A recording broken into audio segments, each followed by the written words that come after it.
Buenas noches, les habla Roberto del Baúl del Miedo y el día de hoy les voy a dejar este episodio que se encontraba solo en Spotify, así que por fin lo van a tener aquí en YouTube, obviamente con los visualizadores nuevos, para que tenga ese extra que a todos les gusta. Así que los dejo con este episodio número 33 titulado El legado de R.L. Stine, y si se quedan hasta el final tendrán un adelanto de uno de los invitados para esta segunda parte del especial de anécdotas paranormales, así que esto se está transformando como en una película de Marvel. Quédense hasta el final. Bienvenidos a El Baúl del Miedo. Bienvenidos al episodio número 33 del Baúl del Miedo. Con este episodio damos inicio al mes del terror, mes en el que tenemos muchas sorpresas para ustedes. Pero vamos a empezar con el programa del día de hoy. No nos acompaña nuestro coconductor favorito, al cual le mandamos un gran saludo, pero pues ahorita se encuentra bastante ocupado. Pero en su ausencia tenemos que continuar con el programa, además de que está trabajando en las sorpresas que les estamos comentando a ustedes. Pero bueno, en el episodio del día de hoy tenemos tres temas importantes. Uno, el legado de terror de R.L. Stine. 2. Los críptidos, que fue un tema que nos estuvieron pidiendo bastante. Empecemos con R.L. Stine. ¿Quién nos recuerda la serie noventera de Escalofríos? Que realmente fue un tremendo éxito entre todos los jóvenes niños de esa época. Aunque muy pocos saben que realmente esta serie está basada en una serie de libros que fueron escritas con un público dirigido hacia los niños. Pero ¿quién fue R.L. Stine? ¿Y por qué está en la boca de todos actualmente? Para empezar, porque en estos tiempos recientes, pues ya hemos hablado de la trilogía que se estrenó hace poco, de Fear Street, que son 3 películas que pueden encontrar en Netflix, basadas en los libros homónimos de Fear Street, escritos por R.L. Stine. Y por si fuera poco, ayer se estrenó la nueva serie Just Beyond en Disney Plus, que también está basada en las novelas gráficas de R.L. Stine. Con tanto material reciente que está siendo adaptado de él, pues es hora de que se le reconozca de cierta forma todo el trabajo que ha realizado a lo largo de su vida. Y es por eso que el día de hoy les quiero platicar un poco más acerca de quién fue R.L. Stine, qué hizo R.L. Stine, porque pues mucha gente conoce las adaptaciones, pero no sabemos pues de dónde viene el escritor, el autor, que en este caso pues es uno de mis favoritos. Y que siento que para muchos fans del terror que nacieron en los años 90, pues fue como esa catapulta para poder llegar a autores quizás más profundos, más oscuros, como H.P. Lovecraft, el mismo Poe, entre otros autores famosos que tratan un terror un poco más adulto, si lo podemos llamar de cierta forma. Pero vamos a hablar un poco acerca de la historia de Robert Lawrence Stine. Se graduó de la Universidad Estatal de Ohio en 1968 para posteriormente mudarse a Nevada, donde comenzó a trabajar como escritor de libros humorísticos para niños y adolescentes. Como podemos ver en sus inicios, realmente él no tenía pues ni la más mínima idea de que iba a terminar trabajando en el género del terror y sobre todo que iba a ser tan conocido. Para el año del 69 se casa con Jane Waldhorn, que fue muy importante en su vida, y además con quien tuvo su único hijo, que es Matthew Stine. Y ella fue un soporte enorme para toda esta cuestión de la escritura para él. En el año de 1986 y prácticamente de una forma casi, digamos que escrita por el destino, porque como bien les comento, pues realmente Robert no tenía ningún interés por acercarse al género de terror para niños. Él comenzó en el género del humor, para posteriormente escribir una serie que salió antes de Escalofríos llamada Fear Street, que como bien les comento, pues hay unas adaptaciones recientes en Netflix por si quieren ir a verlas. Estos libros de Fear Street realmente tenían un terror no tanto para niños, sino que era más un terror juvenil, que lo podríamos comparar quizás con Scary Stories to Tell in the Dark, pero digamos que eso fue lo que le hizo dudar bastante en dar ese salto hacia el terror infantil, que realmente en ese tiempo no había pues ningún autor ni nadie que estuviera enfocándose en ese campo que actualmente es tan grande, y que además yo creo que es muy importante para que todos los niños puedan tener ese acercamiento que con este género para que posteriormente puedan adentrarse con autores quizás más profundos. Pero volviendo a la historia, Robert Lawrence Stein tuvo una cita con una de sus editoras en donde pues obviamente estaban platicando acerca del trabajo y todas estas cuestiones. Más que nada pues fue esto, ¿no? Una comida de trabajo. Entonces ella le comenta que uno de sus autores, porque para esto ellos empezaron a trabajar en Scholastic, que como muchos saben pues es una empresa bastante grande, editorial enfocada a los niños. Comenta que uno de sus autores, escritores, había dejado la compañía y que necesitaba prácticamente un bomberazo con una novela que incluso ya tenía nombre, y esta era Blind Date o Citas Ciegas, que fue la primera novela de este género que escribió Robert. Posteriormente continuó durante varios años escribiendo novelas de terror, de suspenso, entre las cuales pues las más conocidas fueron La Casa de la Playa, Golpe y Corre, La Novia, todos los libros que comprendían la saga de Fear Street, más bien la colección de Fear Street, que hasta la fecha sigue saliendo, acaba de sacar unos libros nuevos. Y fue precisamente esta última colección de Fear Street la que, como les comento, fue la que hizo que titubeara un poco en dar ese paso hacia el terror infantil, porque pues él pensaba qué es lo que va a pensar mi audiencia de mí si de repente pues dejo de publicar lo que yo estaba haciendo y me enfoco a un terror más infantil. O sea, él sentía que realmente toda su audiencia, que para ese tiempo en las novelas de Fear Street pues quizás eran universitarios y adolescentes, iban a pensar que los estaba dejando de cierta forma de lado. Finalmente su esposa y su editora logran convencerlo de escribir esta serie conocida como Goosebumps o Escalofríos aquí en Latinoamérica, que fue escrita y creada en el año de 1992 por nuestro escritor Robert Lawrence Stein. Esta serie consta de un total de más de 60 libros, 64 para ser exactos, siendo el último Sangre de Monstruo 4, que se publicó en 1999.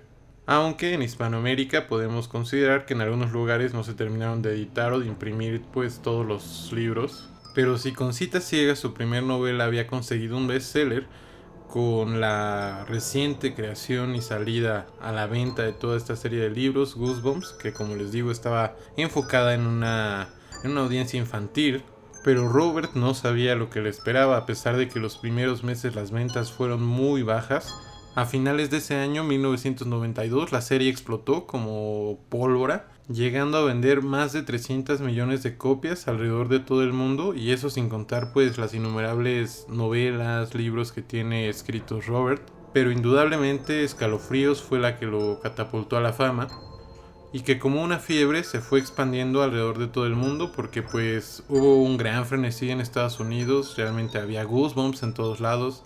Podían encontrar prácticamente cualquier pieza de mercancía, desde calcetines, gorras, evidentemente los libros, incluso tenían ediciones especiales, películas, VHS.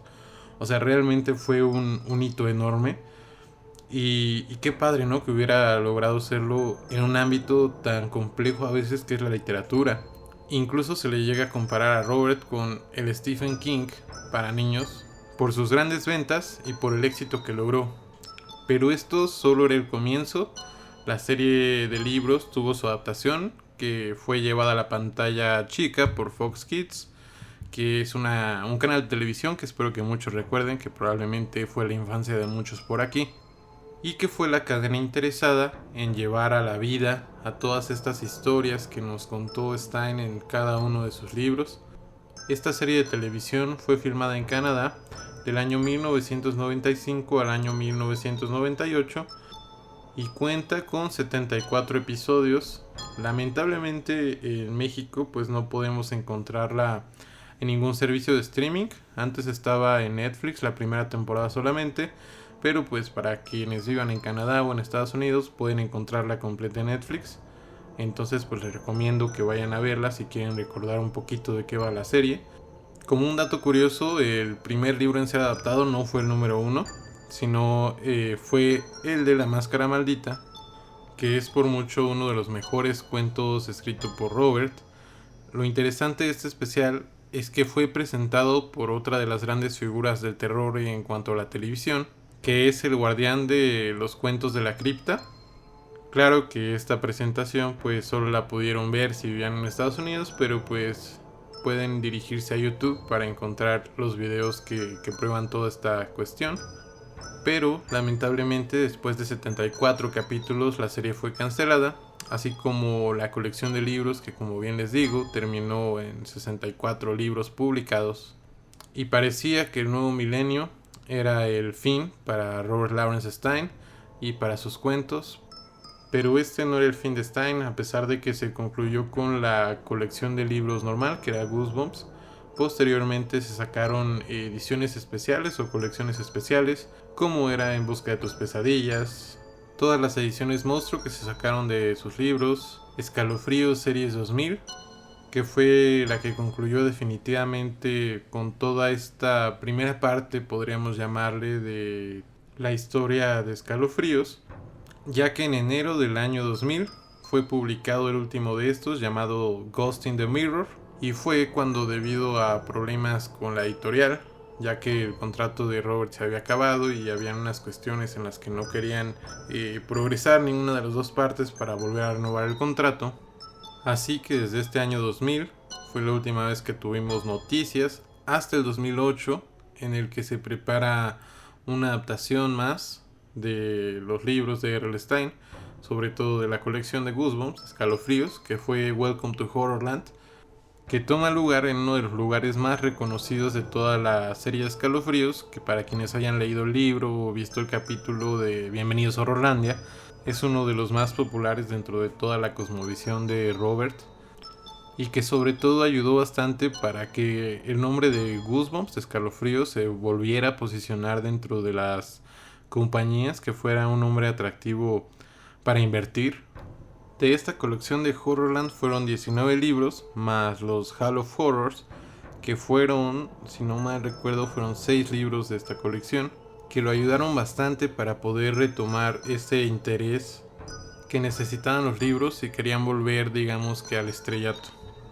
Aunque, a pesar de haber sido alejado por cuestiones del contrato de su obra más grande, que es Escalofríos, Robert realmente nunca dejó o nunca se alejó totalmente del género, porque, como dato curioso, en el año 2001 escribió la serie de Nightmare Room, que consta de 12 libros y que además incluso fue trasladada a la pantalla chica.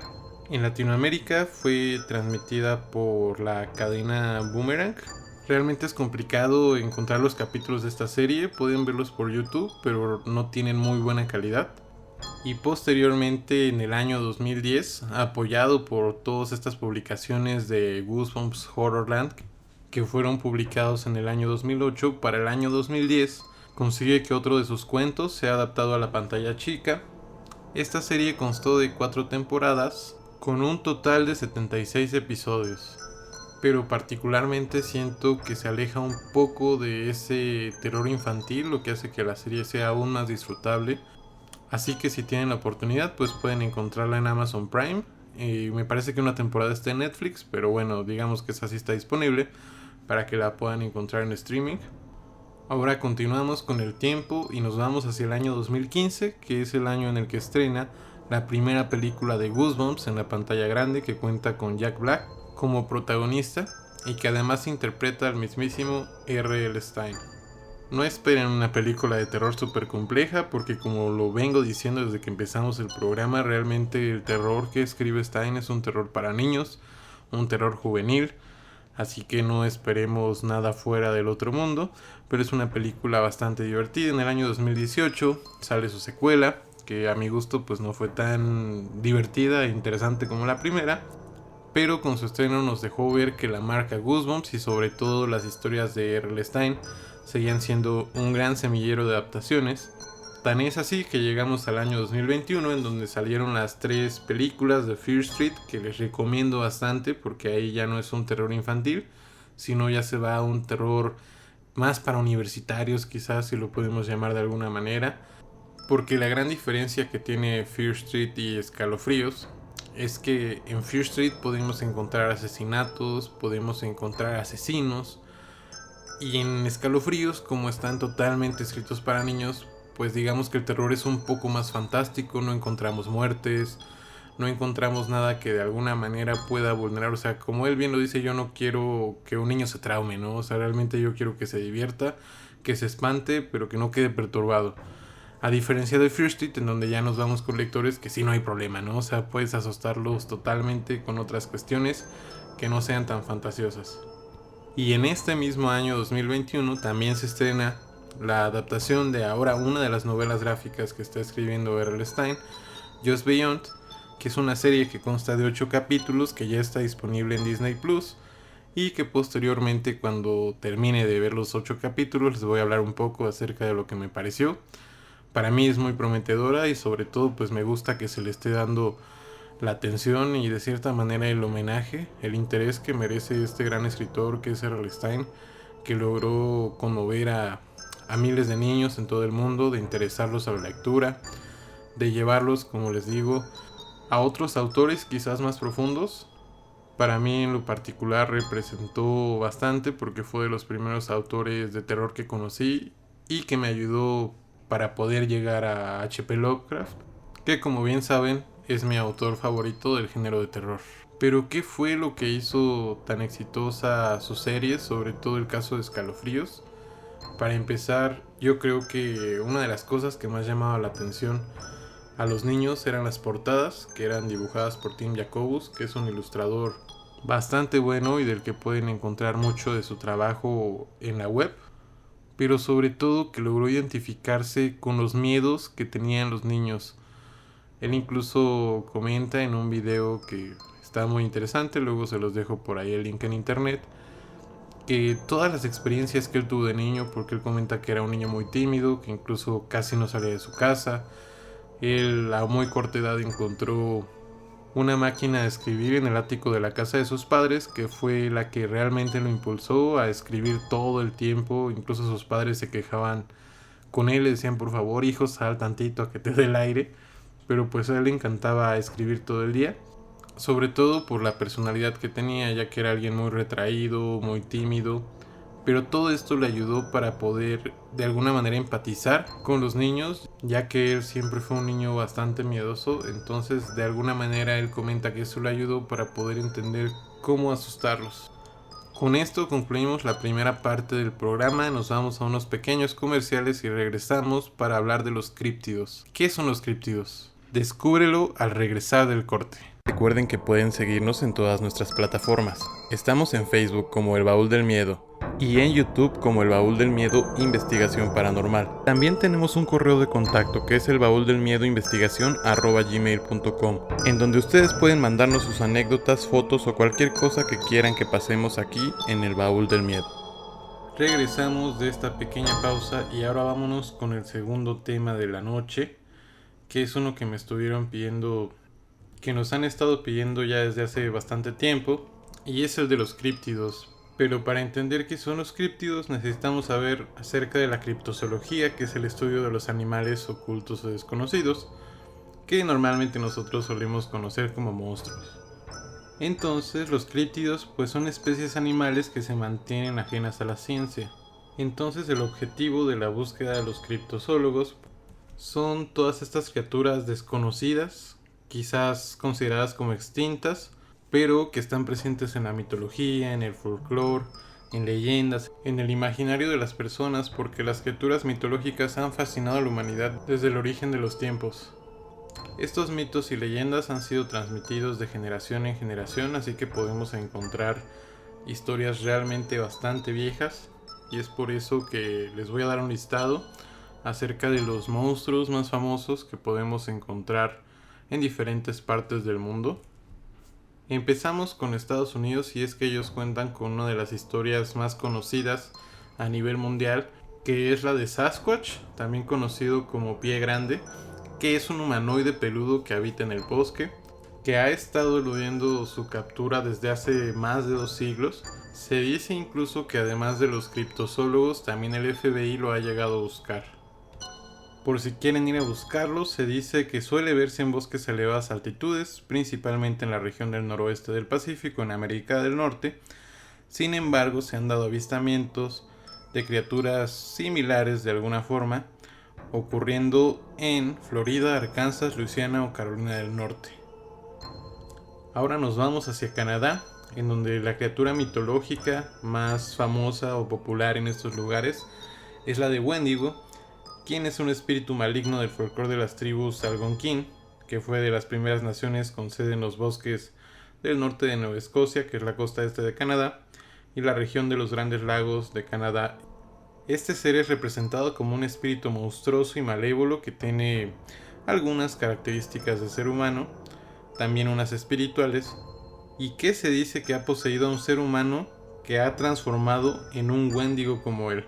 Incluso el término ha sido llevado hacia la psiquiatría como un síndrome cultural con síntomas como un intenso deseo de carne humana y miedo a convertirse en caníbal. Yéndonos ahora a América Central, hay críptidos muy famosos, como pueden ser el Cadejo en Costa Rica y Panamá, el Cuyancúa en El Salvador, el Camazotz en Guatemala y el Picudo en Honduras. Del lado de Europa, uno de los más famosos es el dragón, un ser mitológico del que estoy seguro que todos habremos escuchado ya en algún punto de nuestra vida. Incluso hemos llegado a ver alguna película basada en este, pero este críptido es más buscado en Reino Unido, en Suiza, San Marino e Italia. Incluso en la bandera de Gales podemos encontrar un dragón. Pero ¿por qué tiene tanta importancia en Gales? Se dice que el dragón de Gales fue descubierto en un lago subterráneo que se encontraba debajo de la colina Dinas Emrys en el siglo V. En el año de 1945, un lago y una fortaleza que datan de ese siglo, del siglo V, fueron encontrados durante los trabajos de excavación de la colina, lo cual aumentó considerablemente la creencia en esta leyenda. Seguimos en Europa, pero ahora nos vamos hacia España y Portugal, en donde el críptido más conocido y temido por los niños y por adultos es el coco, una criatura ficticia de origen español con cuya presencia se amenaza a los pequeños que no quieren dormir. Esta creencia incluso ha llegado a México, en donde estoy seguro que recuerdan la famosa canción de cuna de duérmete niño, duérmete ya, si no viene el coco y te llevará. Ahora nos dirigimos hacia Bielorrusia, Bulgaria, Polonia, Rusia, Eslovaquia, Ucrania, en donde la leyenda más expandida es la de Baba Yaga, que es el críptido más famoso de estos lugares. Este ser es muy recurrente en toda la tradición eslava y tiene un aspecto de una mujer bastante vieja y terrorífica que vive normalmente en una choza y además tiene patas de gallina.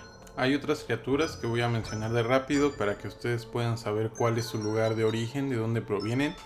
Los gigantes provienen de Estonia, el centauro viene de Chipre, el grifo de Grecia, los golems de República Checa, los elfos de Suecia, los trolls de Noruega, la gárgola de Francia y el famoso Leprechaun, que incluso hay una película acerca de este, de Irlanda. Y ahora, para concluir con el recuento de seres mitológicos de críptidos, dirijámonos hacia América del Sur.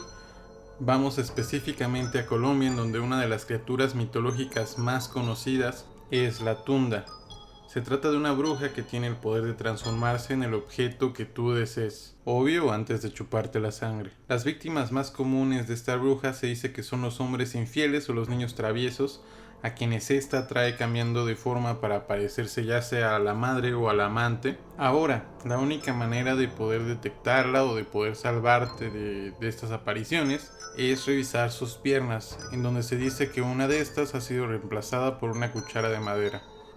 En otros lugares de Sudamérica está el Muki en Perú, el Curupira en Brasil, el Luisón en Uruguay, el Nahuelito en Argentina y el Basilisco en Chile.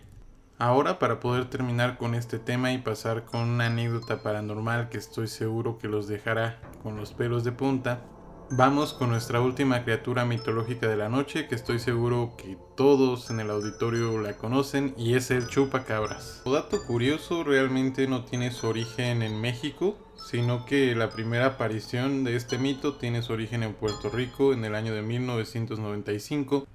Este es un ser que ataca a animales de diferentes especies en zonas sobre todo ganaderas o rurales, y que posterior a este avistamiento en Puerto Rico ha sido encontrado en diversos lugares como Chile, incluso en México, en donde recuerdo que hasta en la televisión llegaron a salir reportajes de esta criatura, aunque también se decía que solo era una distracción creada.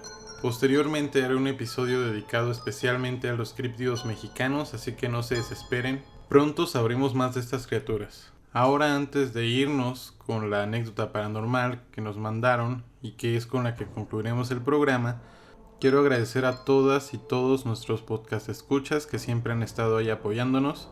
Incluso esta semana llegamos a estar en el número 39 del top de crímenes reales, que es la categoría en la que nos encontramos en Spotify, lo cual les agradecemos bastante. De verdad que se siente ese apoyo que han tenido con el programa y que espero que sigan teniendo.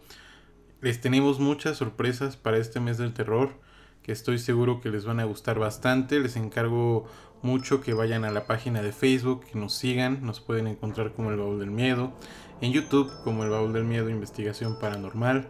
Tenemos ahora Instagram, que también les pido que vayan a seguirnos. Estamos como @El Baúl del Miedo Oficial. Además de todas las plataformas de podcast como Apple, Spotify, en donde nos pueden encontrar como El Baúl del Miedo. Así que vayan a seguirnos y en todas estas redes van a poder encontrar pistas de lo que se viene para este mes.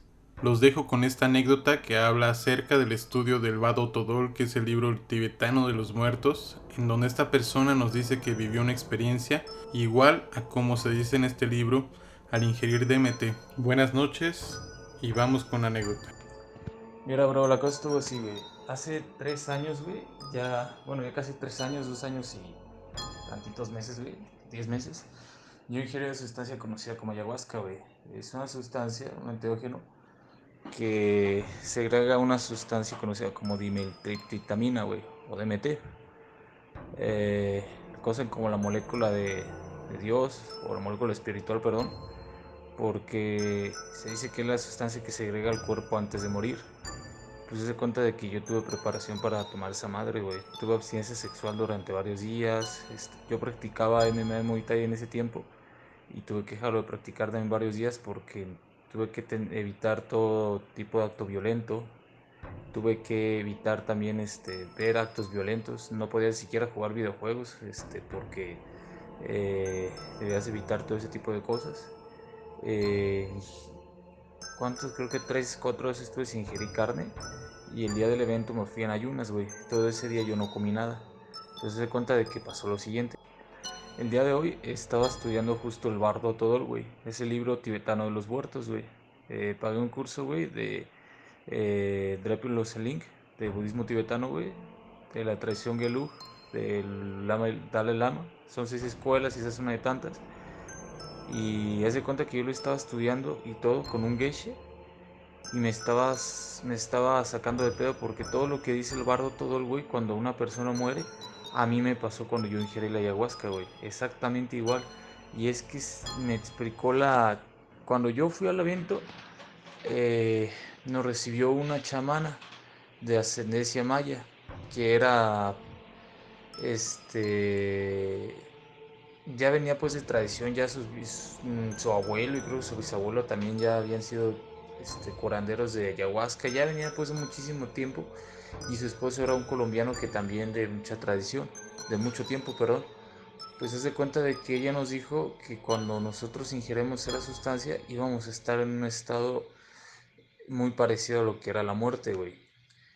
Pues yo estaba estudiando el bardo todo el güey, y en ese libro, güey, se dice que apenas lo empecé a estudiar hoy. Se dice que existen estadios cuando la mente sale del cuerpo, y conocidos como bardo, y son creo que 5 o 6 bardos, y dependiendo de las acciones del sujeto va a vivir ciertas cosas, güey. Si en un bardo va a vivir esto, en otro bardo va a vivir esto, y dependiendo de las acciones que haya hecho en su vida, su bardo va a ser mucho más cruel, va a tener mucho sufrimiento, o va a ser mucho más apacible y más sencillo. Pues se hace cuenta de que pasó lo siguiente, güey. Se cuenta de que en el bardo Todol se dice, por ejemplo, una parte de que oyes estruendos y que ves muchas cosas muy extrañas, la verdad. Pues se cuenta de que cuando yo estaba en ese estado, yo empecé a ver cosas muy similares como dice el bardo Todol. Aunque suene bien cura, yo empecé, y fíjate, yo no sabía de budismo en ese tiempo, pero cuando yo estaba con esa sustancia, yo oía como huracanes, oía montañas quemándose así, no sé cómo explicarlo, como muy extraño. Pues se da cuenta de que lo que más me llamó la atención el día de hoy fue que se dice que el bardo va a ser prácticamente una representación de los apegos más fuertes de la persona. Si una persona fue una persona asesina, iracunda o muy enojona, su bardo todol va a ser muy iracundo, muy fuerte.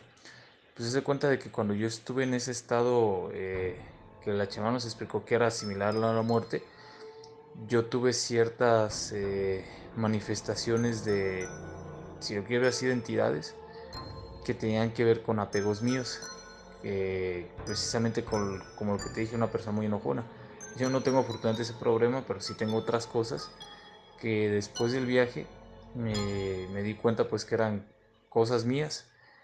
Y yo estaba estudiando el bardo todol y me saqué un pedote porque justo todo lo que estaba leyendo yo lo había vivido con el viaje este. Y le empecé a poner más atención y empecé a escuchar el geshe que más decía el bardo todol. Bueno, no era, estaba leyendo el bardo todol y estaba leyendo un recopilado especial del maestro de Bután, que no está traducido al español, lo estaba traduciendo otro eh, laico que sabía inglés porque lo estaba diciendo en inglés. Y todo lo que estaba diciendo este laico a mí ya me había pasado con el viaje de MT. Y lo que más me hizo curioso es que en un momento de la experiencia empezamos a tener todos, así aunque suene increíble, empezamos a tener telepatía, todos. Hubo una señora al lado de mí, era una señora que yo no conocía, venía de otro lugar. Esta doña me empezó a decir cosas de mi vida a partir de los 16 años. Me dijo cosas que tenía que resolver con mi papá, con mi hermano, con mi mamá. Me dijo sus nombres, me dijo cosas que tenía que ver con una exnovia mía, una novia que me marcó mucho. Eh, Me dijo cosas de mi futuro, que yo al momento pues no le hice mucho caso, pero han pasado los años y ciertas cosas que me ha dicho se me han cumplido. Y me volví a llevar un cagadón porque estaba escuchando a este Geshe que hablar lo mismo del bardo Todol, de que en ese tiempo, pues, en el que la mente está en ese bardo, no existe tiempo como tal y las cuestiones del pasado, el presente y el futuro como que se mezclan. Y puede uno llegar a vislumbrar ciertas cosas y demás, de futuros posibles o futuros que pueden llegar a pasar. Y pues otra vez me quedé como de no mames. Y bueno, pues nada más. Te digo, estoy estudiando ese libro y yo le encuentro mucha similitud a esa experiencia que he tenido, que ha sido la experiencia más, pues no la más eh, de terror que he tenido, pero sí fue una experiencia realmente mística. Pasaron más cosas ahí. Yo te estoy contando la relación entre el bardo Todol y la experiencia hasta que viví, pero si te interesa que te cuente mejor lo de la ayahuasca, te lo puedo contar con más detalle, porque yo te digo, yo tuve ahí ciertas experiencias que hasta la fecha no puedo entender, no puedo encontrar otra explicación más que fue telepatía, porque no lo encuentro. Yo a la señora esta, que te digo, yo le dije cosas de un hijo suyo en Estados Unidos. Yo le decía que su hijo sí la quería mucho y quién sabe cuántas cosas, pero yo a la señora no la conocía. Pues cuando se terminó el evento, yo oí que le dijo a la chamana que ella estaba muy triste por un hijo suyo que se lo había llevado su ex esposo y demás. Y yo estaba pues impresionado porque decía, pues yo no sé por qué le dije eso. Y, y así, güey.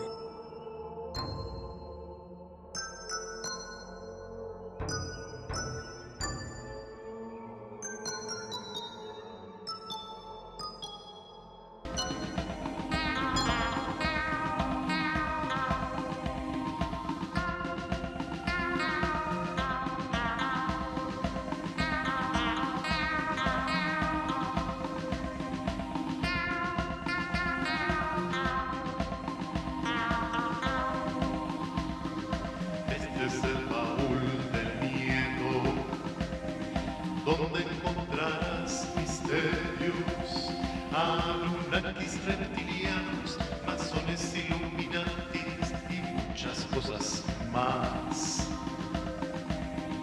Este es el baúl del miedo, donde encontrarás misterios, anunnakis reptilianos, masones illuminatis y muchas cosas más.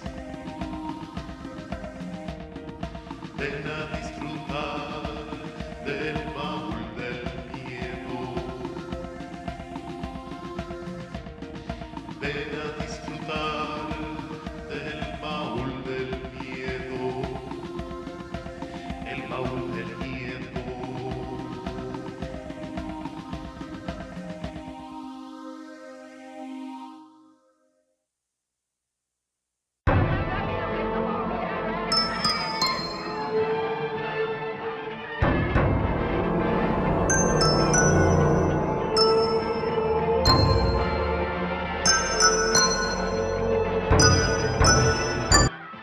Hola chicos, espero se le estén pasando muy bien. Solo para informarles que aquí estaré con mi buen amigo Roberto en su podcast El Baúl del Miedo. Y pues nada, espero contar unas anecdotillas ahí que me han sucedido. Y pues les mando un gran abrazo y espero tengan una velada excelente.